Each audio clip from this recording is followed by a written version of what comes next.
Hey guys, and welcome to another episode of Nintendo Enthusiast Radio.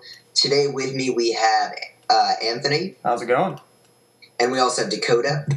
Hey, how's it going, everybody? I, myself, and Eli. And today we're going to be talking about these new sales numbers released for both Media Create in Japan and NPD in America. Very interesting and positive numbers for Nintendo as a whole. So I guess we should start off with hardware. And the Wii U, of course, is not selling tons, but there was a 25% increase over last year. So last year in February, the Wii U sold 65,000 units. This February, it sold around 82,000. That's about a 25% increase. Obviously not amazing considering that we did have a big release such as Donkey Kong. But personally, I still think it's a good improvement that they've increased sales. Mm-hmm. Obviously nowhere near like PS4 numbers, which I think sold something like 200,000. Same with the Xbox One. So, but, you know, not dead as last year where it sold like 65,000. And then the 3DS saw a 180% increase year over year. So that's really good as well. Now, as for the software, Donkey Kong, in its first 8 days, sold 130,000 combined physical and digital units. Now, this is where I kind of want to talk a little bit, because did you guys think that Donkey Kong would be a huge seller or not? Because when I look at that 130,000 figure, that seems a little soft for a huge Wii U release. It doesn't surprise me. Actually, I didn't think it was going to sell that well. Oh, really? Yeah, I didn't. It's interesting because the last one, Donkey Kong Country Returns, sold really well. It sold something like 7 or 8 million over its lifetime.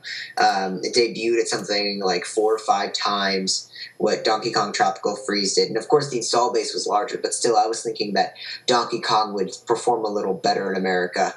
What about you, Dakota?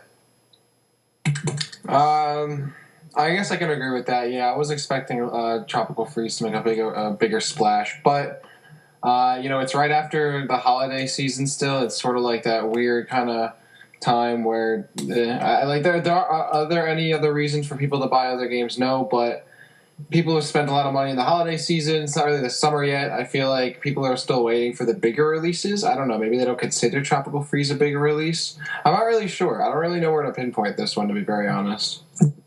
Yeah, and then the other thing was Tropical Freeze is $50 as opposed to the $60 the usual one. It's cheaper than the other video games. I mean, looking at the NPD, it didn't even crack the top 10.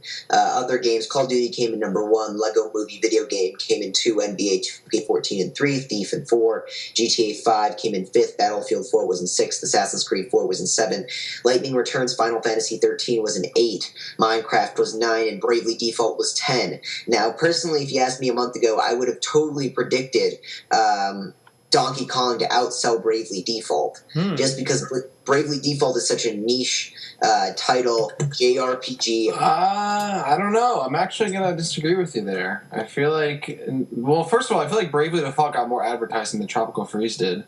And I think that the 3DS has a larger install base than the Wii U does, so it makes sense that the Bravely Default got more people to buy it. Well, I also think the advertising for Tropical Freeze was kind of weird.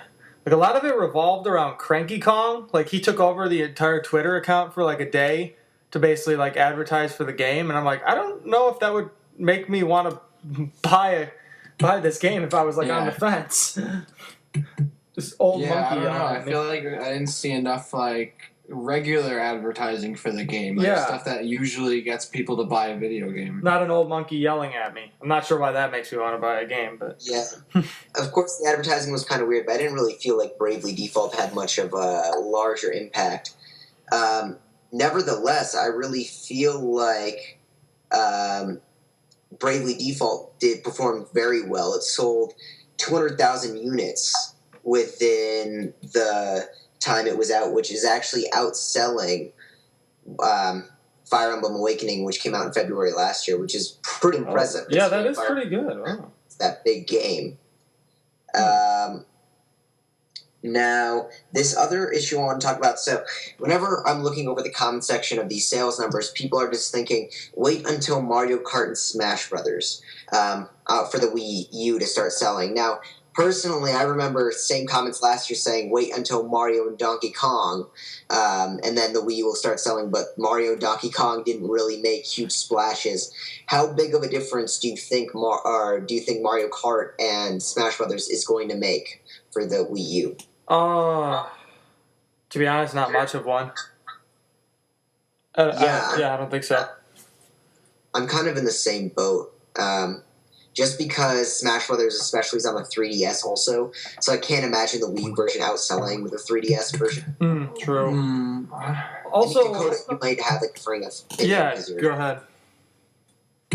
Well, okay. I think Mario Kart. I don't know. Both of these franchises are huge. I don't know. I think you guys are really discrediting like the amount of shipment or amount of units that these franchises, these names can ship. Like Super Mario 3D World.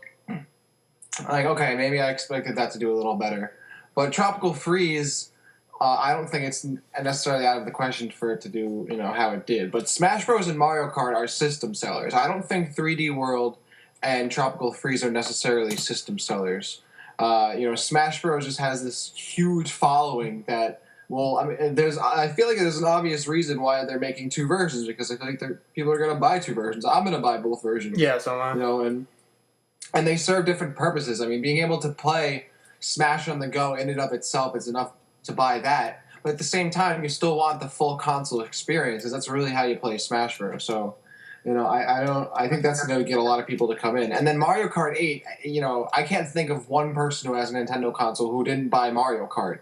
It's not necessarily everybody bought Donkey Kong 64 for the N64. Or, the Congo games for GameCube or something like that. Like when Donkey Kong Country Returns came out, it was a big hit, but it wasn't a system seller for the Wii. It didn't outsell any of the other major Wii sellers of the casual games that brought people into the Wii in the first place. Then again, it was also later in the game's lifetime, so that could have been it. But I don't know. I think Smash Bros. And Mario Kart can definitely bring a ton of people in. I think we should give the expectations shouldn't be too high because the hype nothing lives up to the hype. But Smash is one of the best. I mean, it is the best fighting game series sales wise. It sells the most. Even Brawl, which is considered the best. The Smash series sold more than Melee and Smash 64. So you never really know. People will not pass up on Smash or Mario Kart. Yeah, but I definitely think that these games are going to have a positive impact, and I'm sure they will help even double or triple Wii U lifetime sales, even quadruple them just because they're so low as they are right now. But these people almost thinking that it's going to have the capability to boost it to some of these other console sales levels, I just don't think that's realistic. Is someone really going to buy a whole console just for Mario Kart? I mean... Yeah, Mario Kart's better. Yes, yeah. Why not? I see people do it all the time. They have their Wiis just for Mario Kart Wii.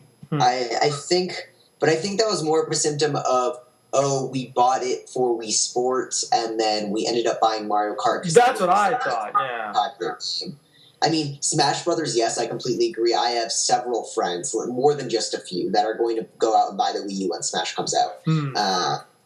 That aren't into handheld gaming and aren't going to even look at the 3DS version. I agree, but I don't really know what sort of legs Mario Kart is going to have for the Wii U, just because I felt like that was a game in the past that it was like, we already have the system because of so-and-so other game. We'll pick up Mario Kart because everyone else has it as well. Especially since that was like the only game with an online infrastructure last gen on the Wii. I definitely agree with you, Eli. It will certainly help. It'll do a considerable amount, but the idea that it'll save the console, I'm not so sure. Yeah, I think Smash Brothers has potential to do very well and help shift a bunch of units in Nintendo's favor. Just because just from my personal experience, so many friends that are just waiting for Smash. But Mario Kart, I don't think it's going to make such a splash, because I know a lot of people that bought a Wii and also own Mario Kart that don't even know what the Wii U is. Just, but I think that was a very nice chat. But I want to conclude really quick with Media Create numbers before we end off this conversation. So Media Create is, of course, the weekly Japanese chart. And what we're finding out is the PS4 is not selling as much as the Wii U did when it first launched. So the Wii U sold about 300,000 its first week, so did the PS4. Those were equal. Now, the second week, the Wii U sold about 130,000. PS4, the second week, sold 65,000. Oh, Third week sales, the PS4 was cut in half. The PS4 sold about 35,000. Wii U sold about 130,000 once again. Now, this could be because the Wii U was released actually during holiday season, and Japan does celebrate Christmas. But PS4 still seems to be like losing out to the hype in Japan specifically.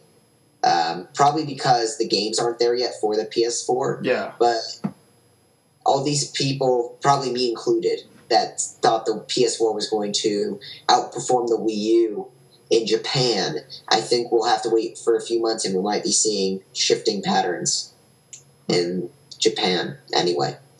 But it's nice to see that the Wii U wasn't the fault of the Wii U, at least in that territory where it wasn't performing so well. But that's our episode for today. Thanks everyone for listening. Make sure to let us know your feedback about these new sales numbers in the comment section below, and whether you think Mario Kart and Smash have the ability to move Wii U's off the shelves. Thanks for listening, and we'll see you next time. Take care.